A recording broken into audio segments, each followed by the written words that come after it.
Welcome in everyone. So excited to be finally making an actual YouTube video.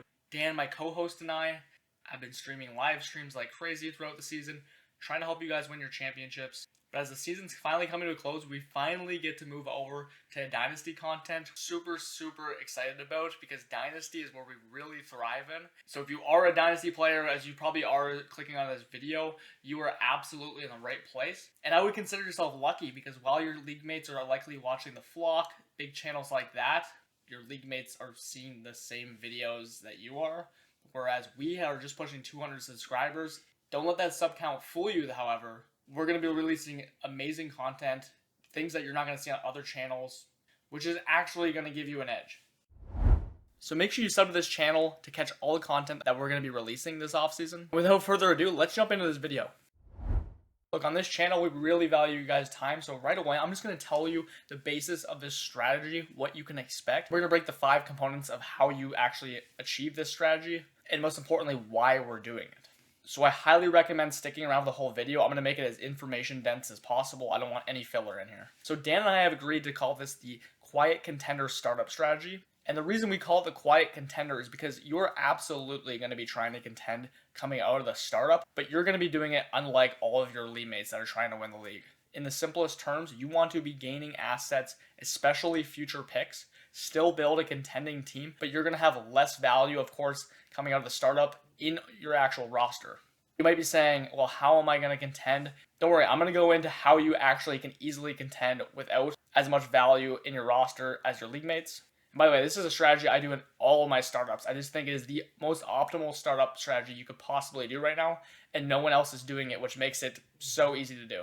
Right, to give you an idea of what can happen when you execute this plan well, not even perfectly, far from perfectly.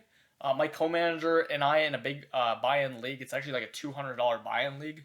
My buddy Trent and I, we did this quiet contending startup strategy, and we just won the league with the 101, 103, 104, and more picks on top. Basically, what you're looking to do in this startup strategy is to contend while others rebuild for you. That sounds awesome, and it's really possible. And the way that the majority of players out there in Dynasty like to play right now, they will be feeding this strategy for you. And this is entirely possible with how your league mates play Dynasty. I entirely think people got it so wrong in Dynasty startups. I think after rounds 5 or 6, people decide whether they're a contender or a rebuilder based off what they got. Yet there's literally another, 14 rounds of relevant players in. I mean, when you can get into the 20s drafting players that can make an impact on your lineup. So I think it is a huge mistake to just say after 5 rounds, hey, I need to go start rebuilding. That's not how it should be. You should be drafting a complementary team. You should not be going all in or all out. Again, punting 1 year out of the startup can absolutely be a great strategy, but the best part of the strategy is you can essentially do that in your worst case scenario is you could just punt year 1 because your team did not end up contending, but you're still giving that opportunity for your team to contend, and you will be surprised at how well you can build teams to contend despite losing some value in your lineup and having that in those future assets. All right, let's talk about the first component of this strategy, which is betting on uncertainty. Look, betting on uncertainty can look like a lot of different things in Dynasty. The main way that you can do it in a Dynasty startup is to tier down. Now, this shouldn't be too much of a surprise if you guys are watching other Dynasty videos, especially on startup. You want to be tiering down through the startup, yet I see so many managers still tiering up and being convinced that the player that they're paying up for is going to be better than someone they can get down on the board or better than someone that they can get way down the board. That is never a mindset that I want to have in a Dynasty startup. If you are going to tier up, I would say have extreme caution doing so and make sure you're not losing assets in the deal. If you have to give up assets in the deal, it better be minor. Otherwise, you're immediately putting your team in a deficit. In addition to just tearing down, I know that's a very broad statement. What you should be doing before making picks is you should be questioning at all times before you make a pick. Is there someone down the board that is basically the same bet, in fact, could be better, or could just be slightly worse? I have so many examples of this last year, but there was the one that just became a joke on this channel because I was just such a Khalil Shakir hater because people loved Khalil Shakir when he signed that contract to stay in Buffalo. And I just told people Wan'Dale Robinson is the exact same thing. And you can see how that aged. Look, I didn't think Wan'Dale Robinson was going to be that good. But the point there really was no difference between him and Khalil Shakir. Now, if you were to actually do that in a startup, you would be able to get like a second and Wan'Dale Robinson on top to get off of Khalil Shakir, which would be a massive win. One of my other favorite ones that I used all offseason in those startups is instead of drafting Saquon Barkley in the 3rd round, I was just drafting CMC in the 6th. People were terrified of what might happen to CMC because he was just hurt all last year, and Saquon was going to be this perfect running back going into year 2, and I had nothing against Saquon. Way too high of a price. CMC, way too low of a price for a running back that is, when healthy, the best player in fantasy, just was the best player in fantasy.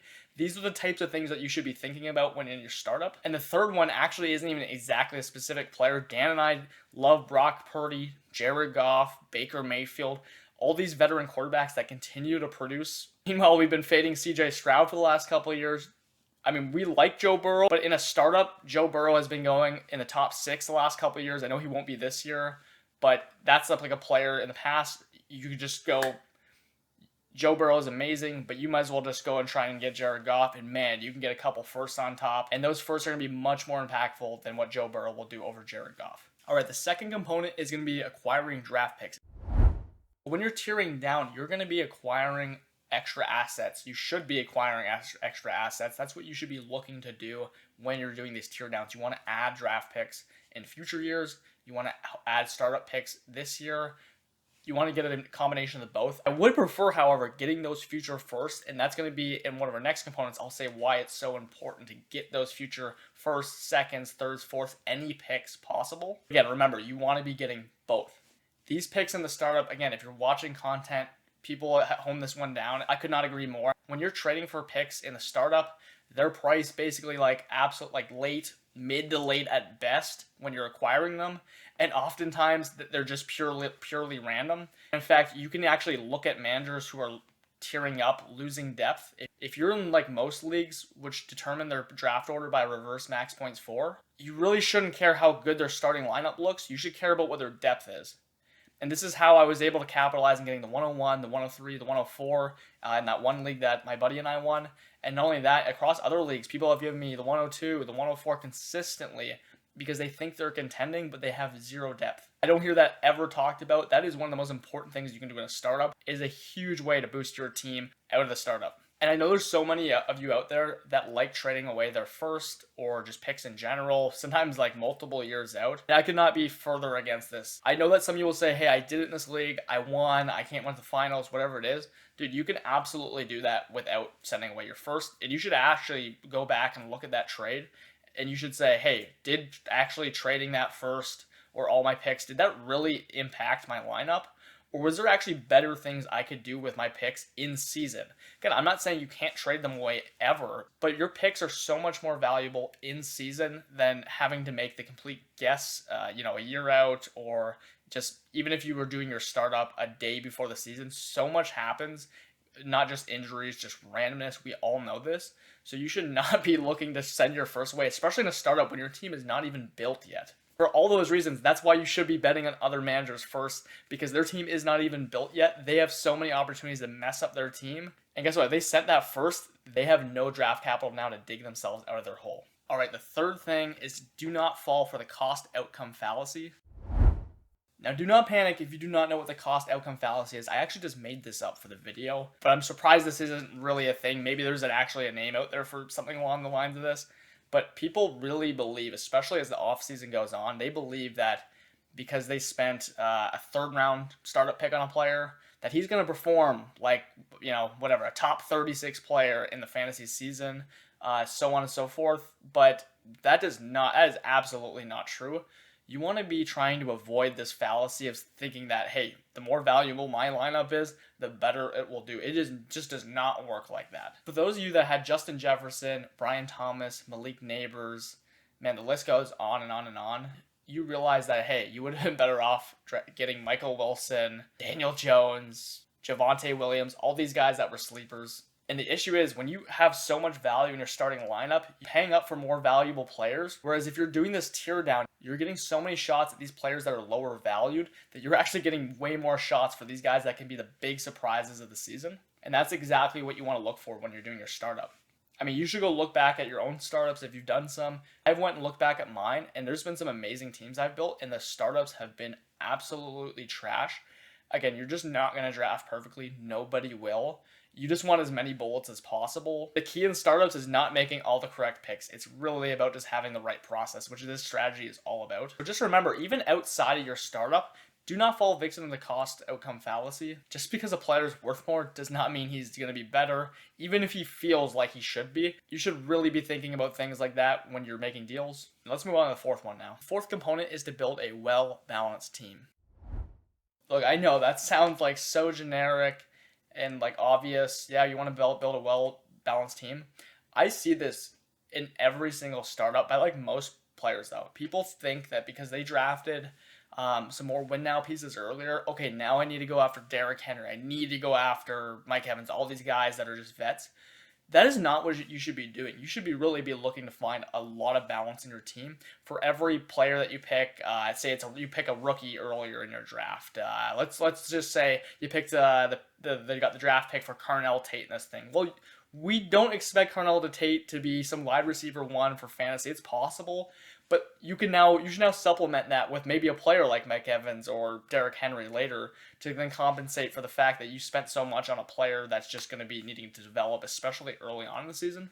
And the same can be said if you draft a player like, let's just say it was Saquon last year in round 3, you should be looking later in your rounds to get guys like Harold Fannin, Cam Scatabo, whatever. You can take these swings on rookies that can increase in value, help your lineup down the stretch, because you already got a stud like Saquon Barkley that you paid out for. When in reality, I see managers literally just like only drafting rookies, only getting picks. Like, I completely get it, especially like rebuilding is at times a very good strategy, but you have zero chance to win. And that's what makes this strategy so much better. You are giving yourself an actual chance to win. I know you guys will be surprised if you try this out. Again, you do not need to be perfect. And in fact, with most contenders, they need to be perfect because they've sent away their draft capital. They need to have picked all the right players. But this is leading into the fifth component. Your margin of error increases with all these draft picks you've been acquiring. You're making everything so much easier on yourself because you're just reducing variance. Now we're going to get to this fifth and final component, which is trading your picks in season. We're going to be talking about that. I know you guys know what that is, of course. But look, again, I see so many mistakes every single year. Look, the best part about this strategy, I was saying, you should have all these picks to trade in season. There's going to be a point in the season where teams know that they're out of it. This is when you should absolutely be looking to buy. Again, you should be looking in season at the start of the season too at surprises. You can make your bets on who you think is a surprise. You'll have all the ammunition, and you're oftentimes going to be a top trade target because you're looking to buy players that are scoring, but you're going to be the only one with all that draft capital. Most people will just have stock picks or less. An example of this is like I didn't wait till week 2, right after Harold Fannin's game. On that quiet contender that had the 101 and so on, I went and took the hype off JCM, added a pick to it, went and got Harold Fannin after 1 week. And that's obviously aged extremely well. Not only that, he helped us win a championship. And a lot of my teams that had all these picks, I was adding guys like Derrick Henry, George Kittle, Juwan Johnson, trying to get these players that were really affordable to help my team out. Now, those players are more veteran, not too expensive. Those are actually the players I normally like to get, especially at the end of the season. I'm looking for the most impactful players for my lineup at the most reasonable cost. If I'm paying up big time, like I just want to pay a fair price because people keep trying to pull out this contenders tags. I think that's pretty stupid. You should absolutely not be paying, extra 25-50% of the time, especially when it's on a big time player. That's a huge difference in value. Sometimes these bigger guys that you're trying to buy actually aren't even league winners to begin with when you're buying them. So always ask yourself, is there a cheaper option that can give me more production when you're going and buying players? Awesome part, again, you're going to be everyone's number one trade partner if you have all these picks, if you've done this strategy correctly. And that's really going to give you leverage in trade negotiations. All your opponents are really just going to have you to trade with, whereas you're going to have everyone else in the league to trade with. And again, this is the best time to be actually spending your picks because now when you're in season, especially if you're closer to the deadline, and sometimes there is no trade deadline, you're making this trade in week 15, week 16, you now have the maximum amount of information. You can make the best informed decision on what to spend your capital with to then win your championship if you're in the playoffs. And you've now avoided sending a first for some player that got hurt or that was trash. You missed playoffs anyway, so you never even needed to trade for that player. There are so many things that can go wrong, like I was mentioning, trading that first a year out. And there are so many benefits to trading it in season. So if you're not sold on accumulating picks rather than selling them away, I don't know what else to tell you. What I will say is I find like 90% of players look at picks so wrong. They see picks as things designated for rebuilders, and they think contenders need to trade their picks as soon as possible. So look, if you're not even gonna like try this strategy for some reason, which you absolutely should, that'd be the number one thing I would just take away is look at draft picks differently. Right now that we're through the 5 components, let's review the strategy and what your team will look like. So now that you got all the pieces of the puzzle here, your team, when you're finally drafted, you should have a surplus of picks. Again, I don't think there's like an actual number that you need to make. Just say look for the best value tear downs you can get.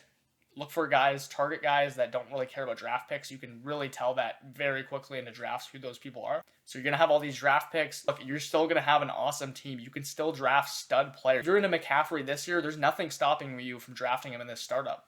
In fact, a key point I would say about the startup strategy is when I say build a well-balanced team, you need to look for a couple hammers like that Christian McCaffrey, James Cook, guys like that. You need to have a couple players like that project out really high in redraft. I don't care what you think about this draft class. Rookies are like the best thing for this build. If your team does end up competing, sometimes you don't even need to trade picks because you have your rookies breaking out right when you need them. All my quiet contenders, which were getting red hot and won the league, they all had rookies on them. And again, let's think through the range of outcomes. If you were halfway through the season and your team's just like a mess, you maybe got a couple players that are doing good, you just have too many injuries, whatever it might be, hey, you already got draft picks. You can now look to start selling some players that are actually scoring, and now you're no worse off than if you decided to tank at the startup. And sometimes you'll be in way better condition than those rebuilders. But again, the reason it's called the quiet contender is because you really can contend. If you can just get to the playoffs and have all that draft capital, it means this strategy has paid off for you year one.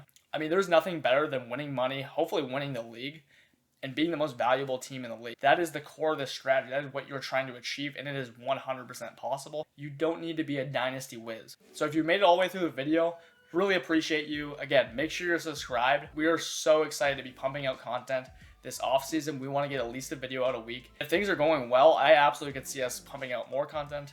By the way, if you guys have any questions about the startup strategy, you can join our Discord and you can talk to us directly there. That's the best way to contact us. You can also leave a comment. We'll reply to anything you guys comment. And I should mention, we have a Listener League 2.0 that's going to be started. It's currently at least half full. So if that's something that interests you, again, you can join the Discord, leave a comment on the YouTube video. Appreciate you guys watching. We'll see you on the next one.